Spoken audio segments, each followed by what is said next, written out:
Ladies and gentlemen, welcome back to another exciting episode of Coffee Convos. I have a guest with me today, Mike Kozlowski, which is just a fun name to say. And Mike is running for city council. He has served as a council member and as mayor. He is running for District 1. First time we've done districts. Hey, Mike, this is my district, by the way. So get ready to impress me. Okay. Thanks for doing this, Mike. I really appreciate it. Maybe you can start off by giving us your elevator pitch. Just introduce yourself to people. Sure. Well, lots of people know me because I have a regular job, but I moonlight as the head track and field coach at Vista Del Lago. So if anybody's got kids that went to Vista, many of them know me. I was a high jumper and a 400 runner when I was in high school and took it up when Vista opened because my oldest son happened to be a freshman the year that Vista Del Lago opened. So I've been coaching there ever since. I have been on the city council for the last 4 years, have developed some, a lot more like sort of, knowledge of how transportation gets funded than I ever thought I would, because I also serve as Folsom's representative on the Sacramento Area Council of Governments. So that's an important aspect of kind of, my value proposition here going forward. I fell in love with Folsom the same way that everybody else did, is by stumbling my way down onto Sutter Street one day and going, holy cow. We're the origin of the gold rush. We're the origin of the railroad. We're the origin of electrification here in California. And it's just cool to hang out with my neighbors down here. So District 1's always been the reason that I've, that was the initial reason why I fell in love with Folsom. And my wife and I, my wife of 30 years and I moved us and our 3 kids here to Folsom in 2005.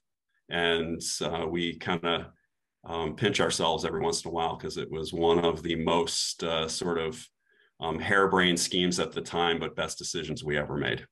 All right. We moved all the way from Michigan to here kind of on a lark. And it has turned out to be the best choice we ever made. Where at in Michigan? So my wife is a native of Farmington, Michigan. Ah, yeah. And I was going to the University of Texas and planned to take a semester off and go stay with my parents, who, while I was at Texas, moved to a different suburb in the Detroit area. Okay. And I happened to meet her during that 6 months, and I stayed in Michigan for 18 years because of it. So we lived in Farmington, and then we lived in Canton, which, anybody who's familiar, Canton is about halfway between downtown Detroit and Ann Arbor, Michigan, where the University of Michigan is. Yeah. We spent 11 years in Jackson. Excellent. I've been to Jackson. I was to Jackson twice a year for about 6 years in a row because I had a couple of friends who were fabulous NASCAR fans. Oh, so yeah. we would go to the NASCAR races every year, and that's one of the funnest things you could ever do. So I would highly recommend go at least once and spend the whole weekend at a NASCAR race. It's good fun. Yes, indeed. Yes, I hear it's fun. My son used to go pick up beer cans to raise money for his soccer team out at NASCAR. There's plenty of beer cans at the campgrounds around Jackson Speedway. Oh man. Hey Mike, why don't you tell us what is your council person's superpower? What do you bring to the table? So I tell people all the time that I'm kind of a pragmatic, middle of the road sort of person, just generally speaking. But my education, I'm an architect. I have a master's degree in architecture and practiced as an architect for a long time. But in the course of my career, I've kind of drifted into doing project management primarily and some business development. And the combination of all of those skills has basically made me pretty good at taking complex problems and sorting out what's important, and then trying to come up with solutions that fit the circumstances, or at least fit the goals that people have, right?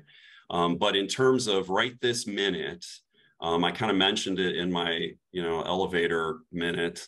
The fact that I've spent the time on the Sacramento Council of Governments, kind of learning about how transportation funding finds its way to Folsom, I think is really important in the upcoming 4 years, because we have for a long time, and this doesn't affect District 1 super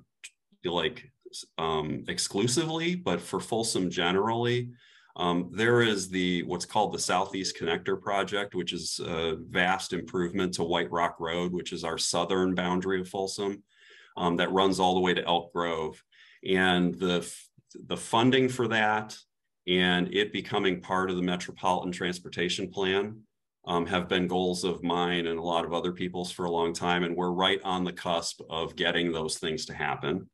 And then along with that, in order to relieve a lot of the traffic heading to Highway 50 and disperse it a little bit more, there have long been planned for freeway interchanges at Oak Avenue and at Empire Ranch Road.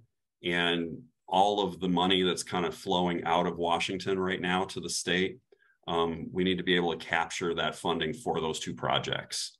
And my time at SACOG has been all about getting transportation funding for Folsom, and I was helpful in getting the $20 million that we needed for our part of the connector project. And we're going to need $100 million or more for those two freeway exchanges. So I'm well positioned to help make sure that that happens. And then more specifically within District 1, there are some improvements that I have been calling for a long time that I'd like to have us follow through on, which are mainly improvements to the part of Oak Avenue that's in District 1. So from Folsom Auburn Road heading west into Orangevale, that roadway, first of all, the intersection at Folsom Auburn needs to be upgraded so that so that large vehicles can make right turns. Are you talking about onto like Rainbow Bridge? No. I'm talking about, so Oak Avenue is a little bit north of where McDonald's and Zill Farms is. That intersection at Oak Avenue and Folsom Auburn Road, and there are some improvements that are necessary there to make it safer, and make the grade a little bit smoother. Yeah, and then Oak Avenue heading over towards Orangevale from that intersection, there's some improvements that should happen to it as well, and kind of to upgrade it, get sidewalks on it, make it more useful. And that's headed up to American River Canyon. That's it ends up cutting right through. It's the divider between American Canyon South and North. Yeah. Okay. So stuff like that. Good. I spent some time on your website, as I do with everyone. Sure. And you refer to the historic district, which you've mentioned a couple of times now, which is in District 1, as Folsom's living room, which I think is a fun thing. So now you talk also on your website about developing the river district. You just come right out and say it. It's a debated topic, as you well know. So what are your ideas for the river district? And maybe tell everybody exactly what we're talking about when we say that. Yeah, so Folsom has what appears to be a really long coastline along Hinkle Creek, along Lake Natoma, right? And we only actually have control of that water's edge in a couple of spots, and it is the piece of property that currently is occupied by the Corp Yard, which many people don't know where it is, but if you head west on Leidesdorf from where Karen's Bakery is, there is at the end of that street a large parcel that Lake Natoma wraps around, that we currently use to park, repair, and fix our waste collection vehicles. So the garbage trucks go there to sleep every day. And as far as I'm concerned, there was a citizens committee that put together a plan for developing the river district, and largely it was focused on trying to create more engagement with the water so that there would be more opportunities for people to, enjoy the natural aspects of it, be able to, interact with it by, directly accessing it in terms of walking there or being able to take a kayak down there and launch, or, other boats and things like that. And then possibly to add some commercial aspects to those developments. I'm generally kind of agnostic about what the ultimate services may be down in that area. But I know that nothing will happen if we don't move the courtyard. So my focus is on getting the courtyard moved to its other location, which we have a piece of property south of the freeway, south of White Rock Road. That is where that stuff is going to live for the future. So getting that move to happen sooner rather than later will activate the possibilities.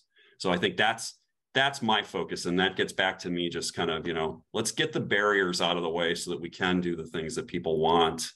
And, I think there's lots of good ideas about what it could be used for. And I don't, in my head, I don't have a fully formed vision of what would be perfect for me, but I think some sort of ability to boat launch from this side of from the downtown side of the river, I think would be a good thing at minimum. Okay. Is there anything that you absolutely wouldn't want down there? Oh gosh. Well, I would prefer that it not become a housing development. Okay. And not because I don't want more neighbors, but because there's better public uses, I think, for that land right now, even though it would be terrifically valuable as a residential development, I suppose. I wouldn't want it to be too car intensive, because we already have a huge parking issue in this historic district, and that would be another part of it. So I wouldn't want to kind of create a destination that would be overused by vehicles, I guess, is all. Okay. Because we've already got plenty of vehicles coming in and out of the historic district. So I think a lighter touch is probably a better way forward in my mind. Yeah. I didn't ask everybody this, and maybe I should have, but since we're on the topic, can you address parking a little bit? Sure. An extra parking structure down there has been the topic of conversation for what seems like 175 years now. Yeah, as long as I've been in Folsom, people have been desirous of more parking spaces. So I have the weird experience of having worked when I was an architect for a firm that just designed parking garages, if you can believe that, just as a weird coincidence. And so I happen to have a pretty finely tuned sense of the fact that parking garages are crazy expensive to build. So there's that barrier that would have to be overcome if we were going to add more parking capacity, right?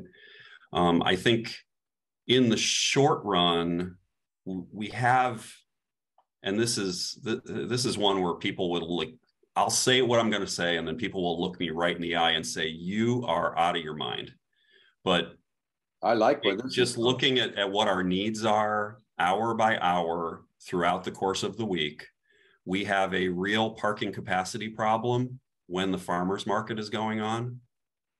Otherwise, we don't. Okay.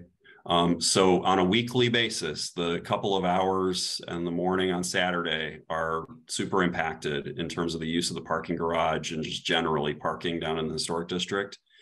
After that, unless there's some kind of special event going on, we have adequate parking right now. Okay. There are some residential and mixed use commercial projects that are supposed to start at some point in the future in the area around the turntable. Once you plug those in, I think we have a little bit more of a parking problem. Just as a for instance, and they have no plans like this that I'm aware of, but just for instance, if the Lake Natoma Inn were to want to do up their game in terms of special events and things like that, that would exacerbate the problem, parking issue as well. So do we need another parking garage? Not right this instant. However, we will need one at some point, and planning for that is something that we have to do, because the biggest hurdle is just gathering the money for it, because it will be tens of millions of dollars to do an elevated decks for parking on any of the property that's available in that area. Yeah. Yeah. And you already admitted this, that when you say we don't need a parking structure right now, those are fighting words. Yeah. All I can do is look at the data that we have gathered, right? Mm-hmm. And the use of the parking structure and the use of the other public parking lots peaks on Saturday mornings when the farmers market is going on. And it's difficult to find a parking space, and people have to, hunt for parking at those points. There are some special events, and there are some small pockets of other parking issues. Over by the steakhouse is an obvious one, where employee parking tends to try and fill the residential streets up. But largely just an overall capacity, we don't have a crushingly urgent problem, but we definitely have to keep trying to improve that situation. Yeah, knowing that it takes a long time to make things happen, and knowing that it is imminent, that there will be something that's needed, even if you don't think it's right now. Are you going to keep the conversation alive? Certainly. I was one of the people that helped to kickstart the idea of doing permit parking on Figueroa, to try and alleviate some of those hot spots and take the burden off the neighbors, the residential street. So I'm continuing to look for opportunities like that, where we can train people a little bit better about where to park and how to circulate. We also the golf cart sort of taxi service, that's something that we funded through the city council and are helping to fund. And, thanks to Murray and the guys at Powerhouse for getting that idea kicked off. But we now have 2 sets of circulating carts, and that's helping some as well. Yeah, that's a good thing. It's fun. I mean, I see them all the time. they go right by my front door. Yes. Well, let's switch gears here. Thanks for camping out on that for a little bit. Sure. Anytime we're going to do any kind of improvement in the community, if it's building something new or expanding boundaries or bringing on more officers onto the police force, all of that stuff takes money. Mm-hmm. Where does it come from is my first question. And then second, maybe you could address some things like sales tax, bringing in new revenue through, big corporations, those kinds of things. Let's hear your thoughts on that. Well, the city gets revenue from a couple of sources, right? We get, revenue from our enterprise utilities, right? But that money has to stay within those utilities, and we can only charge what it costs us to provide those services. So what you pay for water and sewer and trash collection, those are isolated. That's not part of our general fund. And then after that, we get revenue from property tax. That is a shared value with the county. We get revenue from sales tax, which again is when you pay your 7.5 or 7 3/4 cent sales tax right now. The city gets 1 of those cents, and the rest of it goes off to the state and to the county. So we get revenue that way. And then we get revenue from other miscellaneous services. So rental of, park shelters or the community center, or fees to visit the zoo, rental fees for the rodeo ground that I'm sitting in front of, those kinds of things. And then just straight rental income for city property that people occupy. So that's the lion's share of where all the revenue comes from. And then there's 500 or 600 or 700 individual little grant programs that we get funding for all kinds of different things I don't even know all of them, but like we get specific grant money for, buying body cameras for the police department, that kind of thing. So there's a bunch of stuff that comes in like that. So that's where all of our revenue comes from. Okay. The ones that we can control, right, are the rate of property tax. We have a little bit of control on that, but there's a cap that we've put on that so that people don't, find themselves not able to pay those things. We have the potential to increase fees on different things, rental fees or service fees, right? And we can, with voter approval only, ask for additional sales tax revenue, okay? We have, and then the only other lever that there is to pull, right, is reducing services, right? And by reducing services, I mean reducing headcount, because the lion's share of the city budget is spent on salaries. And if we take away a service, we take away a person, and we stop doing that thing, we can save some money that way. So that's, well, who do you want to vote off the island? No, I'm joking. Don't. Well, I mean, okay, so since we're among friends here, all 17,000 of us or whatever, whoever's watching, there's been a lot of talk about, are we properly staffing police and fire in Folsom, right? Largely people are very satisfied with the services that they get from those departments, but when you really sort of boil it down and look at the nitty gritty of how you schedule police officers and firefighters to do those jobs, there is compelling arguments to make that we need more of both. Okay. Absolutely compelling and appropriate arguments to make, right? But if we get another police officer, that means somebody's got to get voted off the island somewhere else, unless we try and change the revenue picture, right? So I'm not going to hide from it. You can go back and look at the city council meeting from 3 weeks ago. I made a pitch that we should put in front of voters the option of adding to our sales tax. And I did it with these things in mind. First of all, I wasn't dictating it. It's an option. If the voters don't like that option, we will have to do cuts and rebalance things, right? We have to. We're trying to do that anyway, but we'll have to be more serious about the cuts if voters don't want that option, right? Second thing, a sales tax of 0.5 cent, which was what we were kind of talking about, right? Mm-hmm. Because it's on goods and services that people buy in Folsom, would be paid for at least 50% by people that don't live in Folsom. So visitors to our city would be paying when they go buy a car, or they shop at Palladio, or go to Costco and buy things that are subject to sales tax. They would be paying that sales tax. So it wouldn't be Folsom residents directly doing it. Okay. So half of it would be paid by others.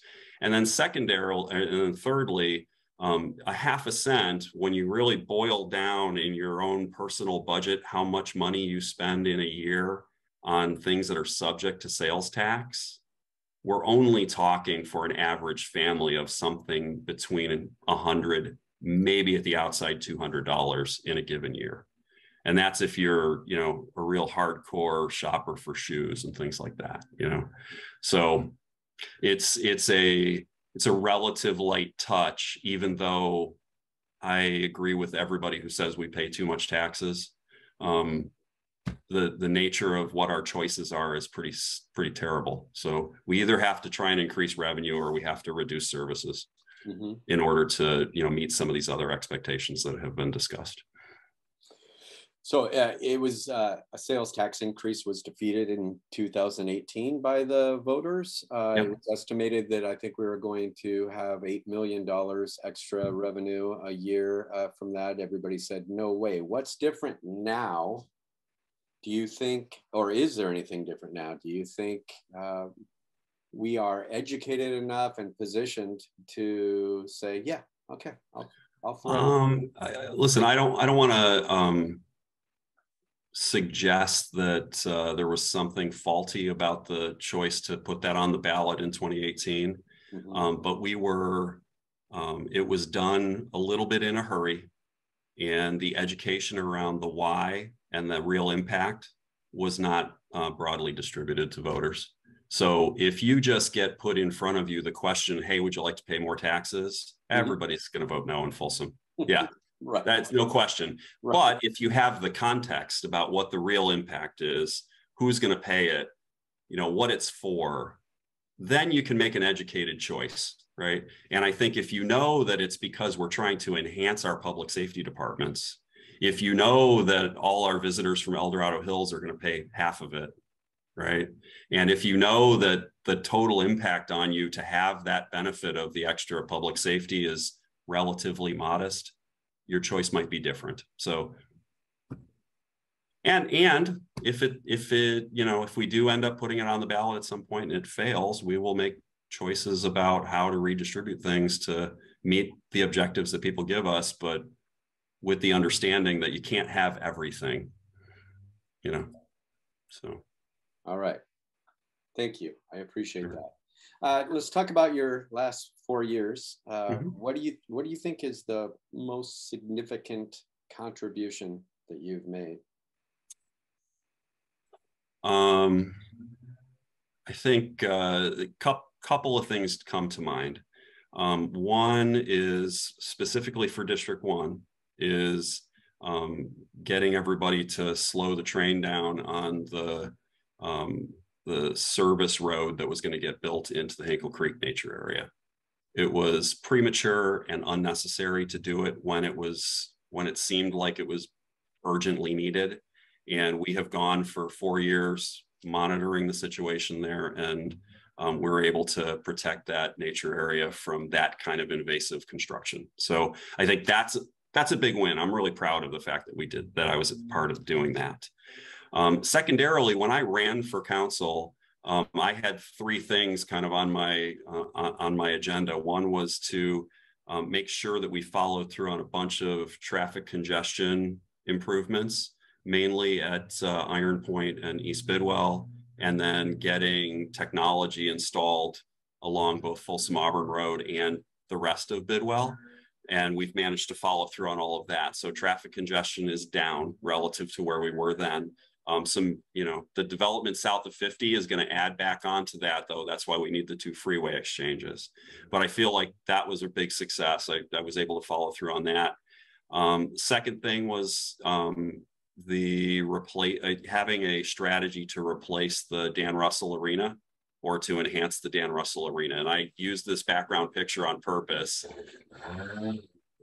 And of course, the leaf blower guy has to show up right now when I'm gonna really I know that guy. Great point.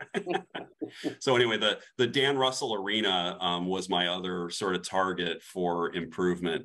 It is the home for our Folsom Pro Rodeo every year. And it's charming and wonderful. And it's a great place to see the rodeo as it is. But as a long-term solution to having a sports arena here in Folsom, it's outdated, and it has accessibility issues. It has quantity of bathroom issues. It doesn't have much electric power scattered around it. There's all kinds of reasons why we could have a better facility for the rodeo. But I didn't want to just willy-nilly go build one or demolish what we have, because what we have can be used for other purposes.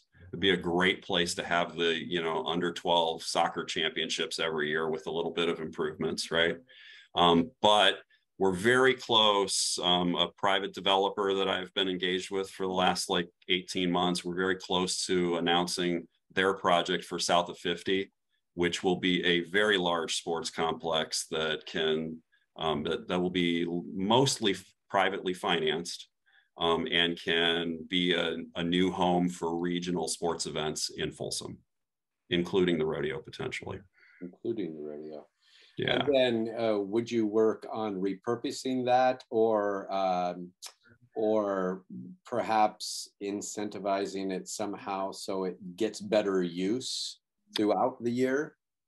So definitely better use throughout the year, and repurposing it for other events. Absolutely. That's why I said, I think with a little bit of improvement, it becomes a great place to have youth, soccer tournaments, right? If we put a grass field inside of that arena, I think it's fantastic. It's a really charming place to have concerts, but it's surrounded by a neighborhood. So it's, you know, sound protection wise, it's not great that way. And there isn't a lot of electrical infrastructure in there right now. So some improvements that way make it versatile for a lot of different uses with a relative small expense. But there's not an easy way for us to resolve the fact that there's virtually no parking available right there. So if you're going to have a regional event, if the Folsom Rodeo is going to continue to draw people from all over Northern California, having better parking's a good thing. Having better staging area for a large event like that's a good thing.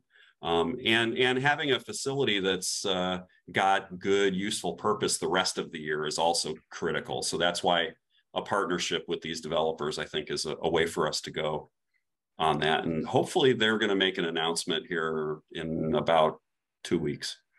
Okay. Yeah. So I think those are some big successes. I mean, I have tried to, you know, be as engaged as possible on the parking issues in the historic district.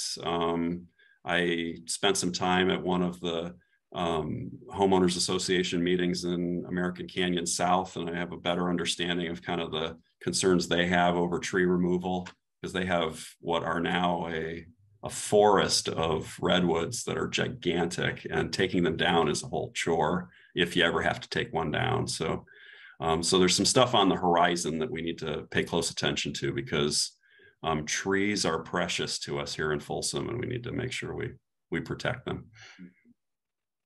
Good. What would your team members, your current team members on the council, say in regard to you being a team player? Would they say you are one? How would they talk about you across the kitchen table? Well, I would hope that they would say that I make decisions based on practical considerations, and that there's logic when I make a choice to vote for or against something, or I promote an idea or don't promote an idea. It's because I have a fact-based, logical purpose. If I can at least, you know, impress that upon people, I'm pretty satisfied. And listen, I'm like every other person in the world. There's probably a few people out there that, you know, prefer to never talk to me. But I think that number is pretty small. Yeah. Yeah. Yeah. No, I appreciate that. Yeah. I want everybody to like me. I know sure. that. Sure. Everybody wants that. Yeah. Yeah. I'm a realist is all there is. You know, you know, anyway, I get along great with my colleagues, I believe, at least from my end. I have great trust in the four of them. And they've, you know, been pretty honest with me as best I can tell. So I feel like we get along well, and we can speak freely and, you know, express our, you know, what sometimes are divergent opinions, without it festering as anything more than just a disagreement over a discrete topic. Good. Happy to go get a beer or coffee with any of them. All right. Well, you know where to come for both of those. I hope right there in District 1. Okay, yeah, we are going to wrap this up, but I'm asking everybody a fun question at the end of this. It means absolutely nothing. Okay. Here we go. This is a section called Politicians Answer Medical Questions. So, oh, God. Okay, so this is a hangover from the pandemic. No, this one is even easier than that. Okay. I don't run. You do track and field stuff. I don't run. I run when there's danger. I think that there's something that happens in our brains when we actually enjoy running. I haven't figured that out, but it doesn't happen with this brain. So, but I need exercise. Yeah. Mike, what would be some good, approachable exercise for me, for a person who hates running? The actual activity of just walking is almost as good for you as any pace of running. If you want to build up endurance and lung capacity, you need to test yourself a little bit. That's why people run. But you can get a great amount of just straight exercise and blood flow happening with just taking a brisk walk up and down Sutter Street or around Lake Natoma. I love it. Yeah. This has been Dr. Mike Kozlowski. Thanks for your time, Mike. Yeah, thank you, John. Appreciate it.